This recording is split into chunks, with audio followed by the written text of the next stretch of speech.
Hola a todos et bienvenue dans cette nouvelle vidéo de grammaire dans laquelle on va parler de l'utilisation du verbe ser en espagnol. Alors c'est vrai que ça fait partie un peu des casse-têtes de la langue espagnole. Est-ce que je dois plutôt choisir ser? Est-ce que je dois plutôt choisir estar? C'est ce que l'on va voir dans cette vidéo consacrée à ce verbe assez courant en espagnol. C'est parti.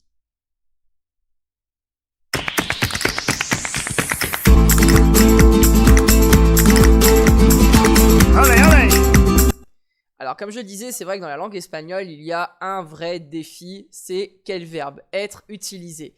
Effectivement, en espagnol, il y a deux verbes être, le verbe ser et le verbe estar. Alors dans cette vidéo, pour que l'explication soit plus simple, je vais uniquement vous parler de ser. Comme ça au moins, on aura une vidéo sur ser et une vidéo sur estar, car même si les deux verbes veulent dire être, ils ont néanmoins chacun leur définition et leurs utilisations bien spécifiques.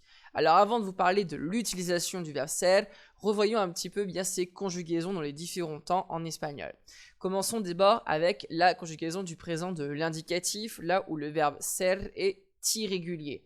Soy, eres, es, somos, sois, son. On constate qu'il n'y a pas d'accent. Pour le deuxième temps, le présent du subjonctif, bien attention à ne pas les confondre. Sea, seas, sea, seamos, seais, sean. Toujours un verbe irrégulier. Continuons avec cette fois le futur simple. Seré, serás, sera, seremos, seréis, serán. Je constate que j'ai un accent dans presque toutes les personnes, sauf le nosotros. Ensuite, pour l'imparfait de l'indicatif, il fait partie des trois verbes irréguliers. Era, eras, era, éramos, erais, eran. Continuons avec le passé simple. Fui, fuiste, fue, fuimos, fuisteis, fueron. C'est un passé simple dit fort, donc pas d'accent écrit. Continuons avec cette fois l'imparfait du subjonctif, qui est entre guillemets un calque du passé simple. Fuera, fueras, fuera, fuéramos, fuerais, fueran. Le gérondif, siendo, et le participe passé, sido. Allez, allons donc au fait. Comment savoir quand utiliser le verbe ser en espagnol? C'est un vrai casse-tête, c'est vrai, mais vous allez voir qu'avec ces petites règles, c'est pas si compliqué que ça.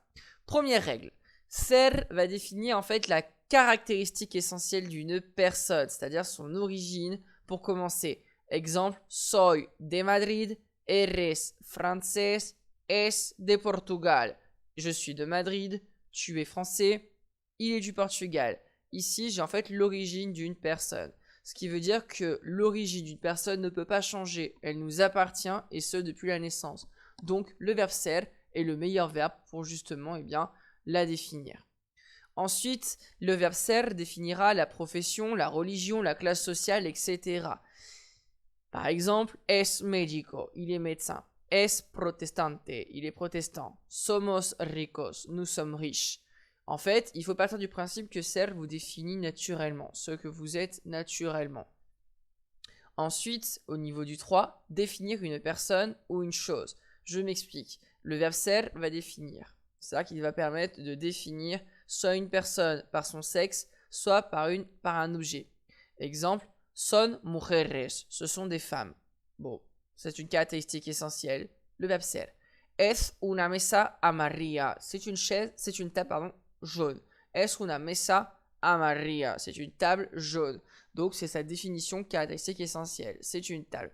Son adultos. Ici, on va parler donc de l'âge. Et son adultos ira donc dire que ce sont des adultes. Donc on utilisera le verbe ser pour les définir en tant qu'adultes. Ça serait aussi valable pour son niños, son adolescentes. Il n'y a pas de problème. Du moment qu'en fait on va définir ce groupe de personnes ou cette personne en particulier par son âge ici.